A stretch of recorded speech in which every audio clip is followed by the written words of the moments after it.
So good morning guys. तो चलिए start करते हैं आज के यानी कि 14 सितंबर के इंपॉर्टेंट करंट अफेयर्स को। और आज का सेशन बहुत ज़्यादा इंपॉर्टेंट होगा आपका। मतलब यूँ समझो आज के सेशन में मैं 50 से 60 क्वेश्चन आपके कवर कराऊंगा। तो देखो इस प्रश्न में क्या पूछ रहे हैं। अभी हाल ही में जारी सर्वश्रेष्ठ देशों की रैंकिंग में सर्वश्रेष्ठ देश का खिताब किसे मिला? तो आंसर होगा स्विट्जरलैंड को। तो US news and world report ने सर्वश्रेष्ठ देशों की रैंकिंग जारी की है, यानी कि वर्ल्ड्स बेस्ट कंट्री 2023। इस बार ये इसका 8वां संस्करण है, जिसमें लगातार स्विट्जरलैंड दूसरी बार टॉप पे रहा है। इस लिस्ट में 87 कंट्रीज हैं, जिनमें टॉप पर स्विट्जरलैंड है। सेकंड पे कनाडा है, तो तीसरे पे है स्वीडन। आप पूछो कि भारत कौन से स्थान पे है? भारत 30वें स्थान पे है, 30 नंबर पे। स्विट्जरलैंड की कैपिटल होती है बर्न, करेंसी है स्विस फ्रैंक। अब यहाँ पे 2023 के मोस्ट इंपॉर्टेंट रैंकिंग्स में आपको रिवाइज कराऊंगा, जैसे कि वर्ल्ड हैप्पीनेस रिपोर्ट। अभी इसमें भारत की रैंक 126 है और टॉप पे फिनलैंड है। और 126 से ही आप याद रख सकते हो ग्लोबल पीस इंडेक्स 2023 आया था, उसमें भारत की रैंक 126 है, उसमें टॉप पे आइसलैंड है। और टॉप पे आइसलैंड से आप याद रख सकते हो अभी ग्लोबल जेंडर गैप इंडेक्स आया था, उसमें टॉप पे आइसलैंड ही था। भारत 127 नंबर पे है और इसको जारी किया था वर्ल्ड इकोनॉमिक फोरम ने। फिर ग्लोबल फायर पावर इंडेक्स आया, भारत चौथे स्थान पे है, टॉप पे अमेरिका है। फिर ऊर्जा संक्रमण सूचकांक 2023 आया, जिसको वर्ल्ड इकोनॉमिक फोरम ने जारी किया, इसमें भारत 67 नंबर पे है, तो टॉप पे स्वीडन है। फिर एक वैश्विक प्रतिस्पर्धा सूचकांक 2023 आया, इसमें भारत 40वें स्थान पे है, तो टॉप पे डेनमार्क है। फिर वर्ल्ड प्रेस फ्रीडम इंडेक्स हमने देखा, जिसको रिपोर्टर्स विदाउट बॉर्डर जारी करता है, इसमें भारत 161 नंबर पे था, टॉप पे नॉर्वे है। एक आर्थिक स्वतंत्रता सूचकांक आया, इसमें भारत 131 नंबर पे है, तो टॉप पे सिंगापुर है। एक हुरुन ग्लोबल यूनिकॉर्न इंडेक्स 2023 आया, इसमें टॉप पे अमेरिका, दूसरे पे चाइना, तीसरे पे भारत रहा। और अभी वर्ल्ड बैंक का जो रसद प्रदर्शन सूचकांक लॉजिस्टिक परफॉर्मेंस इंडेक्स 2023 आया, उसमें भी याद रखना भारत 38 नंबर पे है। तो आपके ये रैंकिंग एंड इंडेक्सेस सूचकांक से टॉप मोस्ट 10 इंपॉर्टेंट क्वेश्चन मैंने आपको रिवाइज करा, इनको ध्यान रखना। हम बढ़ते हैं आगे। चलिए फिर बताइए, अभी हाल ही में किलाउआ ज्वालामुखी में विस्फोट हुआ है, ये कहां पर है? तो आंसर होगा हवाई द्वीप। तो अमेरिका का जो हवाई द्वीप है, जो कि इसका 50वां प्रांत है या 50वां राज्य है, और यहीं पे स्थित है किलाउआ ज्वालामुखी, जहां पे अभी विस्फोट हुआ है। अच्छा, हवाई द्वीप से हमने पढ़ा था कि मोना लोआ ज्वालामुखी, ये भी आपको मिलेगा हवाई द्वीप में। हवाई द्वीप ये प्रशांत महासागर पैसिफिक ओशन में स्थित है। अच्छा चलो, यहाँ पे ज्वालामुखी से संबंधित टॉप 10 क्वेश्चन मैं आपको रिवाइज कराता हूँ, और इसमें से कई प्रश्न हैं जो आपके एग्जाम में पूछे जा चुके हैं, तो सारे इसमें आ जाएंगे। देखो, अगर प्रश्न आए कि विश्व का सबसे ऊंचा सक्रिय ज्वालामुखी कौन सा है, एक्टिव वोल्केनो, तो आंसर होगा माउंट कोटोपेक्स, ये आपको इक्वेडोर में मिलेगा। अगर पूछा जाए कि वो कौन सा महाद्वीप है जहां पे एक भी ज्वालामुखी नहीं है, तो आंसर होगा ऑस्ट्रेलिया। अगर पूछा जाए कि भूमध्य सागर का प्रकाश स्तंभ किसे कहते हैं, तो आंसर होगा स्ट्राम्बोली ज्वालामुखी। अब आप पूछोगे स्ट्राम्बोली ज्वालामुखी कहां पर है? इटली में है। और मैंने ये यहाँ पे क्यों लिखा है, किस द्वीप पर स्थित है, क्योंकि ये प्रश्न एक बार पूछा गया था एग्जाम में कि स्ट्राम्बोली ज्वालामुखी किस द्वीप पर स्थित है, तो लिपारी द्वीप पर है। अच्छा, भूमध्य सागर से याद रखना कि भूमध्य सागर की कुंजी किसे कहते हैं? जिब्राल्टर जल संधि को। और अगर पूछूं कि भूमध्य सागर और लाल सागर को जोड़ने वाली नहर कौन सी है? स्वेज नहर, ये भी ध्यान रखना। वैसे इटली में और भी कई ज्वालामुखी हैं जो अक्सर न्यूज में रहते हैं, जैसे कि एक एटना ज्वालामुखी, ये सिसिली द्वीप पर स्थित है। एक विशुवियस ज्वालामुखी, ये भी इटली का है। अच्छा, भारत में एकमात्र सक्रिय ज्वालामुखी है बैरन द्वीप पर, बैरन ज्वालामुखी है। कहां पर है? अंडमान निकोबार। और ये मैंने आपको बता ही दिया कि किलाउआ ज्वालामुखी हो गया, मोना लोआ ज्वालामुखी हो गया, ये कहां पर है? अमेरिका के हवाई द्वीप पर है। अगर बात करें क्राकातोआ ज्वालामुखी या माउंट मेरापी या माउंट सिनाबुंग या सेमेरू ज्वालामुखी, जहां पे कुछ समय पहले विस्फोट हुआ था, ये सब मिलेगा आपको इंडोनेशिया में। और ये प्रश्न एग्जाम में पूछा गया था कि ज्वालामुखी में सबसे ज्यादा कौन सी गैस निकलती है, तो वाटर वेपर, जल वाष्प। और रिंग ऑफ फायर ये किस महासागर में स्थित है, जहां पे अक्सर भूकंप, ज्वालामुखी फटते रहते हैं, सुनामी वगैरह आती है, तो आंसर होगा प्रशांत महासागर। और याद रखना, पृथ्वी का सुरक्षा वॉल्व किसे कहते हैं, ये प्रश्न आया हुआ है स्टैटिक में, तो आंसर होगा ज्वालामुखी को ही कहते हैं। तो मैंने आपको स्टार्टिंग में बोल दिया था, इसमें से कई सारे प्रश्न हैं जो आपके एग्जाम में पूछे गए हैं। सारे मैंने आपको रिवाइज करा दिए। और आप चिंता मत करो, अगली बार जब भी ज्वालामुखी वाला प्रश्न आएगा मैं फिर से ये शीट लेकर के आपके सामने आऊंगा, बार बार आपको रिवाइज कराऊंगा। मतलब आपको भूलने नहीं दूंगा चीजें। बस डेली आपको करंट अफेयर्स की क्लास में बने रहना है, कोई भी क्लास आपको मिस नहीं करनी है, इतना आप अपने आप से मेंटेन रखना। और रिवीजन की बात है तो आपके लिए जनवरी 2023 से लेकर मैंने रिवीजन क्लास स्टार्ट कर दी है। ये मैं उन स्टूडेंट्स को बता रहा हूं, अगर आप में से कोई इस वीडियो को वेरी फर्स्ट टाइम देख रहे हैं तो वो रिवीजन वाली क्लास डेली मॉर्निंग में अपलोड होती है, जिसमें 10 से 15 मिनट की क्लास होगी और लगभग मैं आपको 50 से 60 क्वेश्चन उसमें रिवाइज करा दूंगा। उस क्लास के बारे में ज़्यादा नहीं बोलूंगा, आपका टाइम नहीं लूंगा, बस इतना सा कहूंगा एक बार मेरे कहने पे उस क्लास को अटेंड कर लेना। अगर अच्छी लगती है तो ही कंटिन्यू करना, वरना मैं आपको कंटिन्यू करने के लिए नहीं बोलूंगा। आपको खुद को दिल से लगे तो कंटिन्यू करना, और अगर पसंद आए तो फिर उसे शेयर भी करना अपने दोस्तों के साथ में। मेरे लिए इतना कर देना, शेयर करके उसे लाइक कर देना, क्योंकि स्टूडेंट्स जुड़ेंगे तो मुझे भी उसे कंटिन्यू रखने में मजा आएगा, उसमें वर्क करने में मजा आएगा। ये जिम्मेदारी आपकी है। अभी हम बढ़ते हैं आगे। चलिए फिर बताइए, अभी हाल ही में डॉली भेड़ क्लोन के निर्माता का निधन हो गया, नाम बताइए। इयान विल्मुट। आपने जरूर पढ़ा होगा कि क्लोन किया गया पहला स्तनपाई जानवर ये एक भेड़ थी जिसका नाम था डॉली। डॉली भेड़ के बारे में जरूर सुना होगा आपने। तो अभी इसे बनाने में मदद करने वाले ब्रिटिश वैज्ञानिक इयान विल्मुट का भी निधन हो गया, तो इनका नाम इंपॉर्टेंट है। इन्होंने इसे 1996 में बनाया था, जो वयस्क कोशिका यानी कि सेल से क्लोन किया गया पहला स्तनपाई प्राणी था या जानवर था। डॉली उसका नाम था। अच्छा, अगर इसी से मिलता जुलता एक प्रश्न मैं आपसे पूछूं कि अभी national dairy research institute Karnal के वैज्ञानिकों ने देश में पहली बार एक बछिया, जो गाय की बेटी होती है ना, उसे बछड़ी या बछिया बोलते हैं, उसका क्लोन तैयार किया था। वे गिर नस्ल की बछिया थी, उसका नाम जानते हो आप? तो उसका नाम था गंगा। अच्छा, ये नाम भी इंपॉर्टेंट है, जैसे कि पावर पॉइंट बनाने वाले सॉफ्टवेयर डेवलपर का भी निधन हो गया, नाम बताइए। Dennis Austin. और अभी एडोब के सह संस्थापक का निधन हो गया, नाम था जॉन वॉर्नेक। और लिथियम आयन बैटरी के आविष्कारक का निधन हो गया, नाम था जॉन बी गुडेनफ। और अभी इंटेल के सह संस्थापक का निधन हो गया, उनका नाम था गॉर्डन मूर। ये सारे नाम इंपॉर्टेंट है, इनको ध्यान रखना। बढ़ते हैं आगे। चलिए फिर बताइए, अभी हाल ही में किस नगर निगम ने आम लोगों के लिए कैश फॉर वेस्ट योजना शुरू की? तो आंसर होगा पटना नगर निगम। और इसे आप वेस्ट टू वेल्थ योजना भी कह सकते हो, जिसे शुरू किया पटना नगर निगम में। इसमें क्या होगा, इसमें रद्दी और सूखे कचरे के बदले आपको पैसे दिए जाएंगे, और इस कचरे का उपयोग मटेरियल रिकवरी फैसिलिटी सेंटर में किया जाएगा। इसमें हर दिन 2 टन कचरे के निपटान की क्षमता है, और इस सेंटर को पूरी तरह से महिलाओं के द्वारा ऑपरेट किया जा रहा है, इसलिए इसे पिंक एमआरएफ नाम दिया गया। एमआरएफ मतलब मटेरियल रिकवरी फैसिलिटी। तो ये आप याद रखना। और इसी से मिलते जुलते 3 प्रश्न मैं आपको कराऊंगा जो आपके करंट अफेयर्स में हमने पढ़े थे, जो इसी से संबंधित है। जैसे कि अभी सीबीडीसी यानी कि ई रुपया, यानी कि फुल फॉर्म होता है इसका सेंट्रल बैंक डिजिटल करेंसी, इसका इस्तेमाल करने वाला पहला नगर निगम कौन सा बना था? तो भी आंसर होगा पटना नगर निगम। बाकी अभी ग्रीन बॉन्ड जारी करने वाला पहला नगर निकाय बना था गाजियाबाद, और दूसरा इंदौर बना था। जबकि ईपीआर क्रेडिट, ईपीआर की फुल फॉर्म होती है एक्सटेंडेड प्रोडक्टिव रेस्पॉन्सिबिलिटी, तो ईपीआर क्रेडिट पाने वाला पहला नगरीय निकाय ये बना था इंदौर नगर निगम।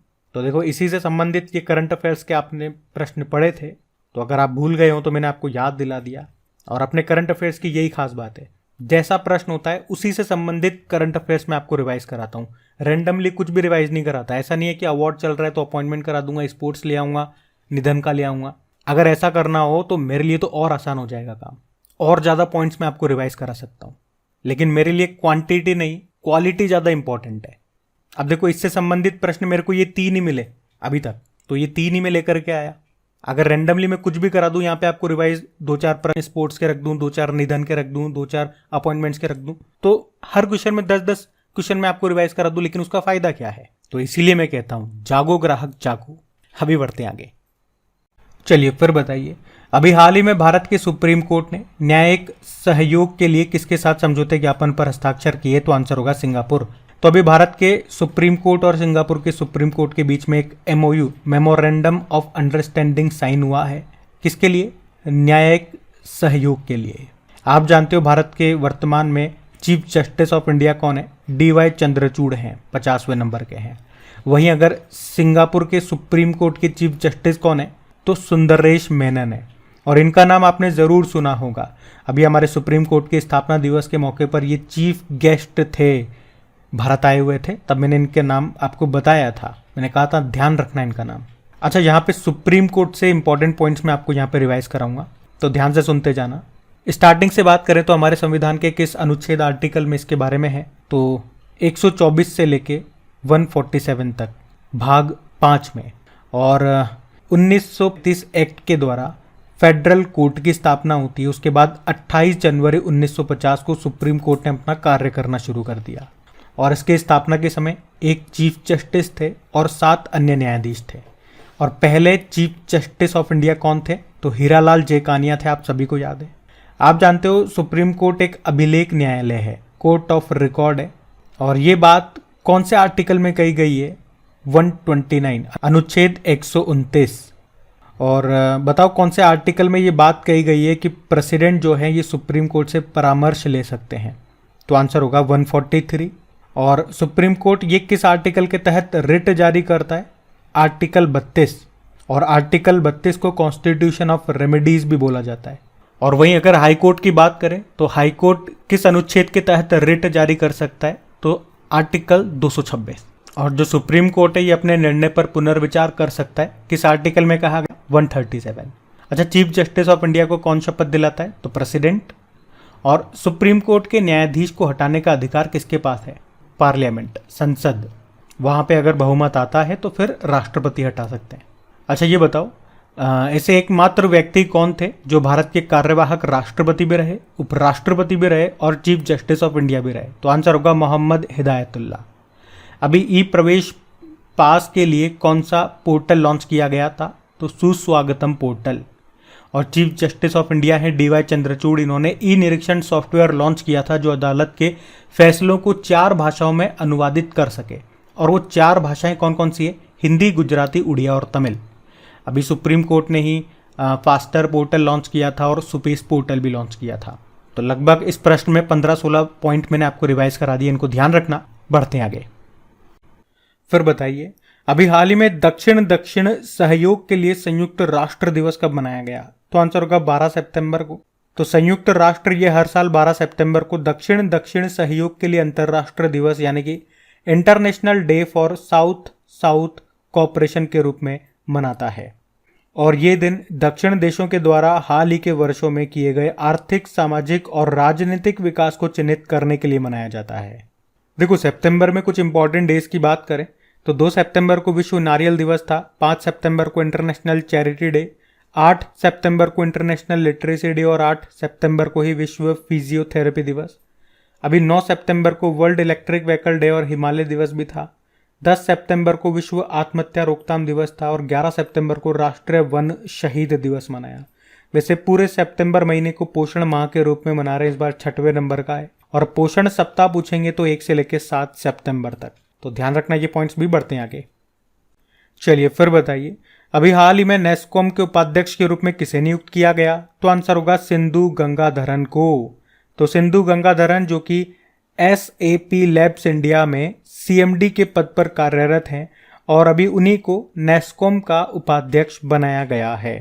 अच्छा, वैसे अभी कुछ दिन पहले ही हम लोगों ने पढ़ा था, अभी नेस्कॉम के नए अध्यक्ष बने थे, याद है कौन बने थे, तो आंसर होगा राजेश नाम्बियार बने थे। इनका नाम भी इंपॉर्टेंट है, ध्यान रखना। तो अध्यक्ष बने थे राजेश नाम्बियार और उपाध्यक्ष बन गई हैं सिंधु गंगाधरन। नेस्कॉम ये भारत में टेक्नोलॉजी का सबसे बड़ा संगठन है। फुल फॉर्म होती है national association of software and services companies. स्थापना हो गई इसकी 1988 में और मुख्यालय है नोएडा यूपी में। वैसे आप जानते हो अभी भारतीय तटरक्षक बल के डायरेक्टर जनरल बने राकेश पाल, इनका नाम है। और जियोलॉजिकल सर्वे ऑफ इंडिया के डायरेक्टर जनरल बने जनार्दन प्रसाद, जबकि बॉर्डर सिक्योरिटी फोर्स के डायरेक्टर जनरल बने नितिन अग्रवाल, इनका नाम है। तो ये नाम भी इंपॉर्टेंट है, ध्यान रखना। बढ़ते हैं आगे। चलो फिर बताओ, अभी सितंबर 2023 में ऑस्ट्रेलिया में भारत के अगले उच्चायुक्त हाई कमिश्नर के रूप में किसे नियुक्त किया गया, तो आंसर होगा गोपाल बागले को। तो याद रखना, अभी हाल ही में ऑस्ट्रेलिया में भारत के अगले हाई कमिश्नर कौन बने, तो आंसर होगा गोपाल बागले। ये अभी तक वर्तमान में श्रीलंका में भारत के हाई कमिश्नर हैं। लेकिन अब ये ऑस्ट्रेलिया में बन जाएंगे भारत के अगले उच्चायुक्त। अच्छा, इनके अलावा एक और नाम मैं आपको बता रहा हूँ। अभी मदन लाल रेगर, इनको कांगो गणराज्य में भारत का अगला राजदूत बनाया गया, एम्बेसडर बनाया गया। और गीतिका श्रीवास्तव के बारे में हमने पढ़ा था, इंपॉर्टेंट नाम है। पाकिस्तान में भारत की अभी पहली महिला हाई कमिश्नर बनी थी। और अमित अग्रवाल की बात करें तो UIDAI के CEO बनाए गए थे। ये भी इंपॉर्टेंट नाम है, ध्यान रखना। बढ़ते आगे, चलो फिर बताओ। अभी सितंबर 2023 में सबसे तेज 150 वनडे विकेट तक पहुंचने वाले पहले भारतीय स्पिनर कौन बन गए? तो आंसर होगा कुलदीप यादव। तो कुलदीप यादव ये 150 सबसे तेज वनडे विकेट लेने वाले पहले भारतीय स्पिनर बन गए हैं। उन्होंने 88 एक दिवसीय अंतर्राष्ट्रीय मैचों में ऐसा किया है। या आप यूं भी कह सकते हो कि वे तेज गेंदबाज मोहम्मद शमी के बाद इस मुकाम तक पहुंचने वाले दूसरे सबसे तेज भारतीय बन गए हैं।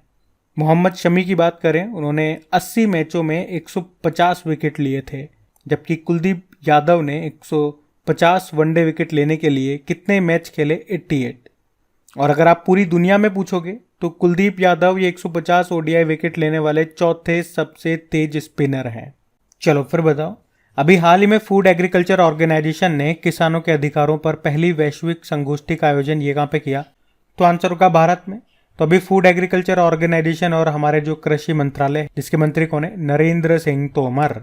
तो अभी इन्होंने किसानों के अधिकारों के लिए वैश्विक संगोष्ठी का आयोजन किया। कहाँ पे? नई दिल्ली में। और इसका शुभारंभ किया हमारी जो प्रेसिडेंट है द्रौपदी मुर्मू जी ने। अच्छा, फूड एग्रीकल्चर ऑर्गेनाइजेशन, इसकी स्थापना होती है 16 अक्टूबर 1945 को, और इसीलिए 16 अक्टूबर को वर्ल्ड फूड डे के रूप में मनाते हैं हम। और फूड एग्रीकल्चर ऑर्गेनाइजेशन का हेडक्वार्टर कहाँ पर है? रोम, इटली में है। तो देखो, पहला प्रश्न आपसे पूछा था अभी सितंबर 2023 में साउथ एशियन फुटबॉल फेडरेशन अंडर-16 चैंपियनशिप ये किसने जीती? भारत ने बांग्लादेश को हराया था। और अभी पावर पॉइंट बनाने वाले सॉफ्टवेयर डेवलपर का निधन हो गया, डेनिस ऑस्टिन नाम है। और अभी ICICI बैंक के MD CEO के रूप में किसे नियुक्त किया गया? संदीप बख्शी को।